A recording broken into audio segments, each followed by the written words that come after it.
নমস্কার বন্ধুরা, তোমাদের সকলকে স্বাগত জানাই আমার ইউটিউব চ্যানেল মৌমিতা টিউটোরিয়াল হোমে। আজকে আমরা আলোচনা করব পঞ্চম শ্রেণীর আমার গণিত বইয়ের 104 থেকে 107 নম্বর পৃষ্ঠার অঙ্কগুলি। চলো তাহলে আজকের ভিডিওটি শুরু করা যাক। 104 পাতায় সমস্যার সমাধান করি।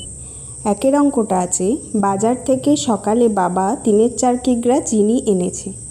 বাড়িতে 1/5 কিগ্রা চিনি ছিল। সারাদিনে মা 9/10 কিগ্রা চিনি খরচ করেছে। দিনের শেষে কত কিগ্রা চিনি পড়ে আছে? অঙ্কটা আমরা সরল আকারে খাতায় করে নেব। তাহলে 3/4 যোগ 1/5 করব। কত খরচ হয়েছে? 9/10। তাহলে পরে 9/10টা বিয়োগ করব। 4 আর 5-এর লসাগু করলে হয় 20। তাহলে 5 3 15 হবে। আর 5 4 5 20, তাহলে 4 1 4, তাহলে 15 যোগ 4, তাহলে কত হচ্ছে? 19-এর 20 বিয়োগ করব। এবার 9 10 বিয়োগ করব। 20 আর 10-এর লসাগু করলে হয় 20। তাহলে এখানে পাচ্ছি আমরা 19, আর এখানে 2 পেলে 9 2 18। এবার এই দুটো বিয়োগ করলে পাচ্ছি 1-এর 20। তাহলে দিনের শেষে কত চিনি পড়ে রইল? 1-এর 20 অংশ চিনি পড়ে আছে। 2-এর দাগের অঙ্কটা কি আছে দেখো। চৌবাচ্চায় 3/8 লিটার জল ছিল। কিছু পরে সেখান থেকে 8-এর 25 লিটার জল খরচ হয়েছে। আমি বালতি করে চৌবাচ্চায় 5-এর 16 লিটার জল ঢাললাম। এখন চৌবাচ্চায় কত লিটার জল আছে দেখি। প্রথমে 3/8 থেকে 8-এর 25 বিয়োগ করে 5-এর 16 যোগ করব। তাহলে 3/8 আর 8-এর 25, তাহলে 8 আর 25-এর লসাগু করলে হয় 200। এবার কি করব? 3 গুণ 25 বিয়োগ 8 গুণ 8। এবার 5-এর 16 যেমন যোগ আছে আমরা পরের লাইনে করব। তাহলে 25 3 75, আর 8 8 64।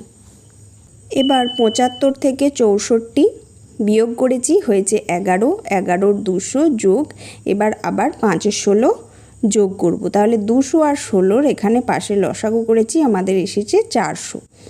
তাহলে এখানে নিচে লিখেছি 400। 11 গুণ 2 যোগ 5 গুণ 25, তাহলে আমাদের এসছে 22 যোগ 125। তাহলে কত হচ্ছে? 22-এর সাথে 125 যোগ করলে 147/400। এখন চৌবাচ্চায় 147/400 লিটার জল আছে। 3-এর দাগের অঙ্কটা আছে, শিবু ও রামু প্রথম দিনে বাগানে যথাক্রমে 8-এর 9 অংশ ও 1-এর 8 অংশ পরিষ্কার করেছে। পরের দিন পলি ও মিলি যথাক্রমে 11-র 24 অংশ ও 1-এর 6 অংশ পরিষ্কার করেছে। শিবু ও রামু প্রথম দিনে পরের দিনের থেকে কত বেশি অংশ কাজ করেছে? দেখো, প্রথমে 8-এর 9 যোগ 1-এর 18, আর 11-র 24 যোগ 1-এর 6, এই দুটো যোগ করে আমরা বিয়োগ করলেই উত্তরটা পেয়ে যাব। তাহলে 9 আর 8-এর লসাগু হয়েছে 18। তাহলে এখানে 8 2 16 যোগ 1, আর এখানে 24 আর 6-এর লসাগু হয়েছে 24। তাহলে 11 আর 4 6 24, 4 1 4। পরের লাইনে আমরা যোগটা করে নেব। 16 যোগ 1 17, 17/18, 11 যোগ 4, তাহলে 15, 15 24। এবার 18 আর 24-এর লসাগু করে আমাদের এসেছে 72। এবার আমরা পরেরটা করে নেব। তাহলে এখানে হয়েছে 68, আর এখানে 45, বিয়োগ করলে আমাদের আসছে 23, 23-এর 72। তাহলে শিবু ও রামু প্রথম দিনে পরের দিনের থেকে 23-এর 72 অংশ বেশি কাজ করেছে। 4-এর দাগে আছে সরল করি। সরলগুলো আমরা পরপর খাতায় করে নেব। প্রথমেরটা আছে 2-এর 5 বিয়োগ 1-এর 10 যোগ 1-এর 2। তাহলে 5 10 আর 2-এর লসাগু করলে আসে 10। তাহলে আমরা এখানে পাচ্ছি 2, তাহলে 2 দিয়ে গুণ করব, হচ্ছে 4 10, তাহলে 1 পাচ্ছি, 1 আর 1 একই হচ্ছে, আর 2, তার মানে আমরা পাচ্ছি 2 5 10 5, তাহলে 5 1 5। এবার যোগ দুটো আগে করেছি, 4 আর 5-এর 9। এবার 1 বিয়োগ করলে, 9 থেকে 1 বিয়োগ করলে থাকছে 8, তাহলে 8-এর 10। সংক্ষিপ্ত করে আমাদের এসেছে 4-এর 5।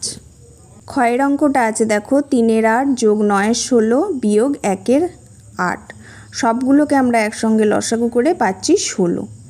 তাহলে এখানে পাচ্ছি ভাগ করে 2, তাহলে 3 দিয়ে গুণ করব 6, এখানে ভাগ করে 1, 9 দিয়ে গুণ করে 9, এখানে ভাগ করে পাচ্ছি 2, 1 দিয়ে গুণ করে 2। তাহলে যোগ দুটো আগে করে আমরা বিয়োগটা করেছি, পাচ্ছি 13-র 16। গয়েরটা দেখো আছে 2-এর 3 বিয়োগ 3-এর 4 যোগ 1-এর 5, সবগুলো একসঙ্গে লসাগু করলে আমরা পাচ্ছি 60। তাহলে নিচে লিখেছি 60, ওপরে দেখো হয়েছে 20 আর 2 গুণ করে 40, এখানে 15 ভাগ করে 15, 15 3 45, এখানে ভাগ করে 12, 1 দিয়ে গুণ করে 12। এবার যোগ দুটো আগে করে 52, 40 আর 12 যোগ করে 52, এবার বিয়োগ করলে হচ্ছে আমাদের 7, 52 আর 45-এ বিয়োগ করে 7, তাহলে হলো 7-এর 60।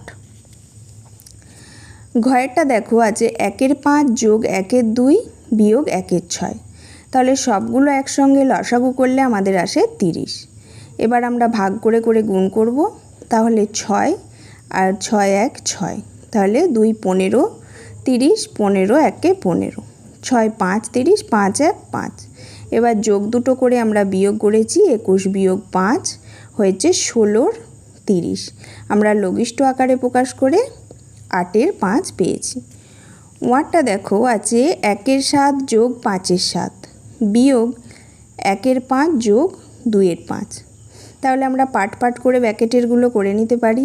এই দুটোর লসাগু 7, 7 আর 7-এর লসাগু 7, তাহলে 1 যোগ 5 করেছি। 5 আর 5-এর লসাগু 5, তাহলে 1 যোগ 2 করেছি। এবার আমরা এখানে পেয়ে গেলাম 6-এর 7 আর এখানে পেয়ে গেলাম 3-এর 5। 7 আর 5-এর লসাগু 35,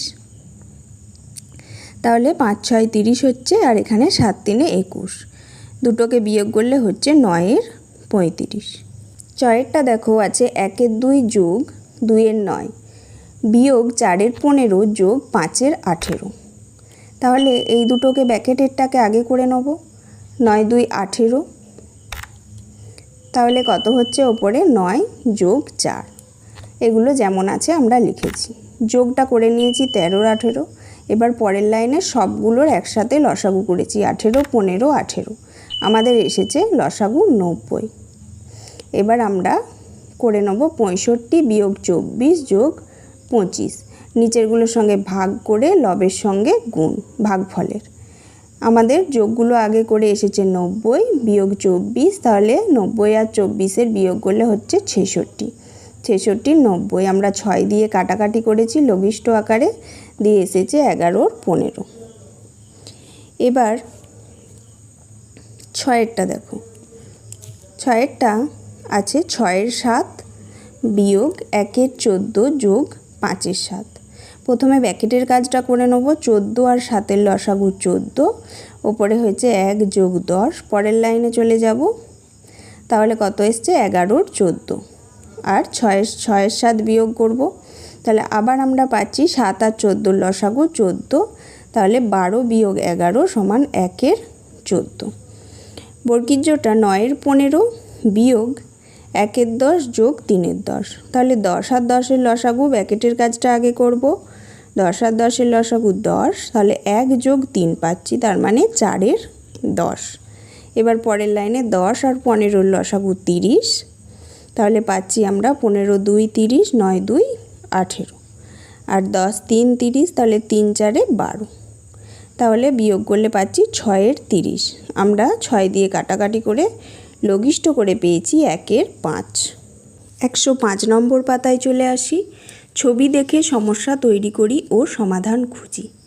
একটা দেখতে পাচ্ছি আয়তকার ছবি আছে, আমরা নিচে ভাষাটা লিখেছি। একটি আয়তকার কাগজের 3-এর 5 অংশ লাল রং, 2-এর 5 অংশ দুটো ঘরে দেখছি, তাই 3-এর 15 অংশ লাল রং, 2-এর 15 অংশ নীল রং, 5-এর 15 অংশ হলুদ রং দিয়েছি। মোট তাহলে কটা ঘর রং হলো? 10-এর 15, 10টা ঘর রং হয়েছে। কটা ঘর বাকি আছে? তাহলে 5টা ঘর বাকি আছে, 5-এর 15 অংশ রং দিতে বাকি আছে। 2-এর অঙ্কটা আমরা করে নেব।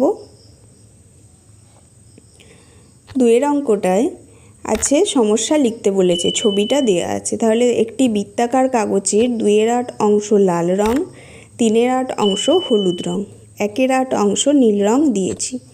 মোট কত অংশ রং দিয়েছি আর কত অংশ রং করতে বাকি আছে।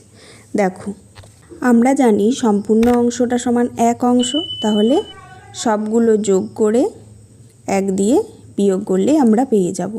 তাহলে 2/8 যোগ 3/8 যোগ 1/8 আমরা যোগ করব প্রথমে।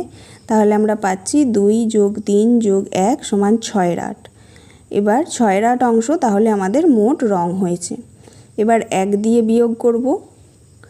1 দিয়ে বিয়োগ করে 6/8কে 1 বিয়োগ 6/8 করলে আমরা পাচ্ছি 2/8। তাহলে রং করতে বাকি আছে 2/8 অংশ। 3 অঙ্কটা আমরা করে নেব, সমস্যা লিখতে বলেছে। একটি বর্গাকার চিত্রের 3/8 অংশে দেখতে পাচ্ছি কমলা রং আছে, 2/8 অংশে হলুদ রং আছে। মোট কত অংশ রং হয়েছে, কত অংশ বাকি আছে। দেখো, আমরা তাহলে জানি সম্পূর্ণ অংশ সমান 1 অংশ। তাহলে 3/8 আর 2/8 অংশ হয়েছে, মানে 3 আর 2 5/8 অংশ হয়েছে। সম্পূর্ণ অংশ 1 অংশ, মানে 1 থেকে 5/8 বিয়োগ দেবো। তাহলে 8 আর 5 বিয়োগ করলে হয় 3/8 অংশ। তাহলে 5/8 অংশ মোট রং হয়েছে, বাকি আছে 3/8 অংশ। 106 নম্বর পাতায় 4 অঙ্কটা আছে। একটি ত্রিভুজাকার কাগজের 1/6 অংশ কমলা রং, 1/6 অংশ নীল রং, 1/6 অংশ লাল রং হয়েছে। মোট কত অংশ রং করা হয়েছে আর কত অংশ বাকি আছে দেখে নেব। তাহলে প্রথমে নীল রং, কমলা রং আর লাল রং যোগ করে নেব। মোট আমরা পাচ্ছি 3/6 অংশ। এবার সম্পূর্ণ অংশ সমান 1 অংশ, তাহলে 1 দিয়ে বিয়োগ করলে 6 বিয়োগ 1 সমান কত পাচ্ছি 3/6 অংশ। তাহলে মোট 3/6 অংশ রং হয়েছে আর 3/6 অংশ রং করতে বাকি আছে। 5 অঙ্কটায় দেখো, সমস্যা তৈরি করতে বলেছে। একটি আয়তকার চিত্রের 1/7 অংশ গোলাপি রং, 1/7 অংশ নীল রং, 1/7 অংশ কমলা রং করা হয়েছে। মোট কত অংশ রং করা হয়েছে এবং কত অংশ বাকি আছে দেখে নেব। দেখো, মোট 1/7, 1/7 আর 1/7 যোগ করে নেব। তাহলে আমরা যোগ করে পাচ্ছি 3/7। সম্পূর্ণ অংশ সমান 1 অংশ, তাহলে 1 দিয়ে বিয়োগ করব। তাহলে 7 বিয়োগ 3 করলে কত পাই 4/7। তাহলে মোট আমরা 3/7 অংশ রং করা পেয়েছি আর 4/7 অংশ রং করতে বাকি আছে। 107 নম্বর পাতার অঙ্কগুলো বলেছে যেমন খুশি রং দিয়ে সমস্যা তৈরি করে সমাধান করতে বলেছে। এগুলো নিজেদের মতো রং দেবে এবং আগের পাতায় যেমনভাবে সমস্যা তৈরি করে দেখিয়েছি এবং সমাধান করেছি সেইভাবে সমাধান করবে। আজকের ভিডিওটি এখানেই শেষ হলো। যদি ভিডিওটি ভালো লেগে থাকে অবশ্যই চ্যানেলটিকে সাবস্ক্রাইব করুন এবং এই ধরনের আরও ভিডিও পেতে কমেন্ট করুন।